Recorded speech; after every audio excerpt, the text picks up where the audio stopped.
पर दुर्भाग्य ये है, अपने आप को बड़े गर्व से हिंदू कहने वाले व्यक्ति को 18 पुराणों के नाम तक नहीं पता होंगे। 4 वेद के नाम भी पता चल जाएं तो सौभाग्य की बात है।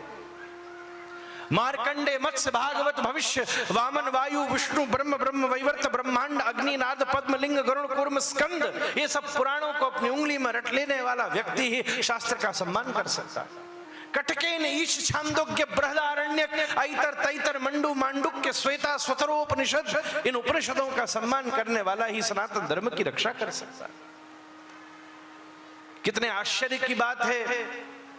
पूज्य संत श्री के सानिध्य में एक बात कहूं, आज हमारी एजुकेशन हमें यह बताती है, किसी के नाम के आगे एमडी लिख रहा हो तो आपको पता है कि ये क्या चीज का इलाज करेगा। किसी के आगे एमबीबीएस लिख रहा हो तो आपको पता है ये कौन है। किसी के आगे एडीवी लिख रहा हो तो आपको पता है ये कौन है। किसी के आगे सीए लिख रहा हो तो आपको पता है ये कौन है।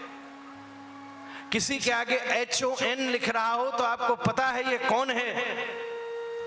पर मैं आप सबसे जिज्ञासा करना चाहता हूं कि हमको ये पता है पुरोहित में, ब्राह्मण में, विप्र में, पंडित में, शास्त्री में, आचार्य में, मंडलेश्वर में, महामंडलेश्वर में, आचार्य महामंडलेश्वर में, महंत में, संत में, साधु में, महाराज में और व्यास में क्या अंतर होता है। एक दृष्टि से सभी डॉक्टर हैं, पर सबकी अपनी अपनी विशेषज्ञता है। एक गांव का व्यक्ति, उसके घुटने में दर्द था, एक जगह पहुंच गया तो वहां लिख रहा था दांतों के डॉक्टर। तो उसने सोचा घुटने में भी हड्डी होती है संत श्री और दांतों में भी हड्डी होती है। उसने कहा इसी को दिखा लेता हूं। और जब दांतों के औजार घुटने पर चले तो क्या हुआ महाराज, किसी लायक नहीं रहा महाराज। इतने से अविवेक ने जीवन में कितनी बड़ी दुर्घटना कर दी महाराज। पीठाधीश्वर कौन है, संप्रदायाचार्य कौन है। आज इस देश में धर्म की पत्रकारिता ही नहीं है जो इन विभाजनों को समाज के सामने प्रस्तुत कर सके। जब मुझे मेडिकल कैंप में परिचय कराया जा रहा था तो संत ऋषि बता रहे थे ये न्यूरोलॉजिस्ट हैं, ये कार्डियोलॉजिस्ट हैं, ये पीडियाट्रिशियन है। यहां बैठा प्रत्येक एक महापुरुष इन्हीं गुणों से युक्त है महाराज। कोई प्रारब्ध काटने की सामर्थ्य रखता है, कोई कर्म कांड के द्वारा देवताओं को साधने की सामर्थ्य रखता है, कोई मंत्र सिद्धि करके आपके जीवन में वर्तमान सुख दे सकता है, तो कोई ये भी इतनी सामर्थ्य दे सकता है कि वर्तमान परिस्थितियों को झेल लो, पर अंतिम समय में भगवान श्री कृष्ण तुम्हारे द्वार पर खड़े रहेंगे महाराज। कोई शास्त्र का विशेषज्ञ है शास्त्री, तो कोई आचरण करता है जैसे संत श्री कर रहे थे। आचरण करने वाला ही आचार्य है महाराज। पढ़ने और पढ़ाने वाला ही उपाध्याय है, जो अध्याय जानेगा वही तो उपाध्याय है। जिसका यज्ञोपवीत हुआ हो वही तो विप्र है। ब्रह्म जानाति ब्राह्मण, जिसने वेद जान लिया हो वही तो ब्राह्मण है। जो कर्मकांड का विशेषज्ञ हो वही तो पुरोहित है। गीता का ही श्लोक पंडित की व्याख्या करता है, गतासून गतासूंश्च नान शोचन्ति पंडिता, वो पंडित है। धर्म की एक एक उपाधियां भिन्न भिन्न रूप से परिभाषित होती हैं। श्री का अर्थ क्या है, श्री श्री का अर्थ क्या है, श्री श्री श्री का अर्थ क्या है, 108 श्री का अर्थ क्या है, 1008 श्री का अर्थ क्या है। फिर भी कईयों ने सोचा इससे काम नहीं चले तो अनंत श्री हो गया, फिर भी सोचा अनंता अनंत श्री हो गया। फिर एक जगह मैंने बोर्ड पढ़ा गुरुजी अनंता अनंता अनंता अनंता श्री। हमने कहा एक ही श्री लगा लो कोई बात नहीं।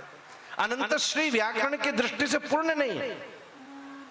इस नाम की शास्त्र में कोई उपाधि अष्टोत्तर शक्ति अनंत बस हो गया काम। अनंता अनंत श्री की आवश्यकता नहीं है। शास्त्र के शब्द बड़े अद्भुत हैं। अभी थोड़े दिनों पहले एक जगह आयोजन था तो हम वहां पहुंचे नहीं महाराज जी। तो बाद में जो यजमान थे वो नाराज हो गए, होना ही था। हम बोले आप क्यों नहीं आए, इतना प्रचार किया। तो हमने उनसे कहा आपने एक भूल करी। क्या भूल करी? बोले आपने हमको जो पत्र दिया, हमसे आकर जब निवेदन किया और प्रचार किया, उस सब जगह लिखा आमंत्रण पत्र। संस्कृत में आमंत्रण और निमंत्रण में बहुत फर्क होता है। आमंत्रण का मतलब है अगर सुविधा है तो आ जाना, नहीं तो कोई बात नहीं है। तो हम व्यस्त थे इसलिए आई नहीं, आपने आमंत्रण किया था। और बोले निमंत्रण का मतलब क्या है? बोले आपके आए बिना काम हो ही नहीं सकता, आपको आना ही पड़ेगा। तो आपने निमंत्रण नहीं किया था, आमंत्रण किया था, हम इसलिए नहीं आए। बोले महाराज जी आयोजन तो दोबारा करेंगे, पर अब जिंदगी में एक बात पता चल गई कि किसको आमंत्रण करना है और किसको निमंत्रण करना है।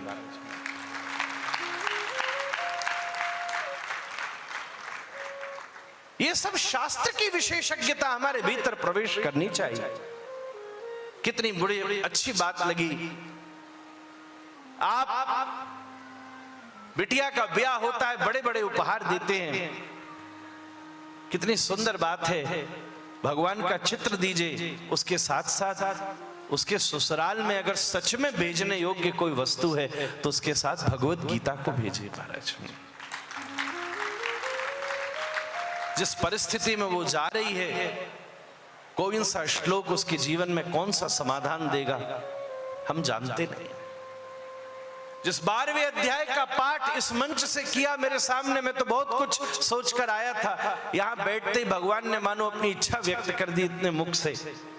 महाराज जी भी गीता के उपासक हैं, परंपरा में भी गीता का प्रचार है। और वर्तमान समय में अगर इस देश का कोई राष्ट्र पक्षी है, इस देश का कोई राष्ट्र पशु है, राष्ट्रपति है, तो निश्चित रूप से एकमात्र गीता ऐसा ग्रंथ है जो इस देश में राष्ट्र ग्रंथ होने लायक स्थिति रखता है।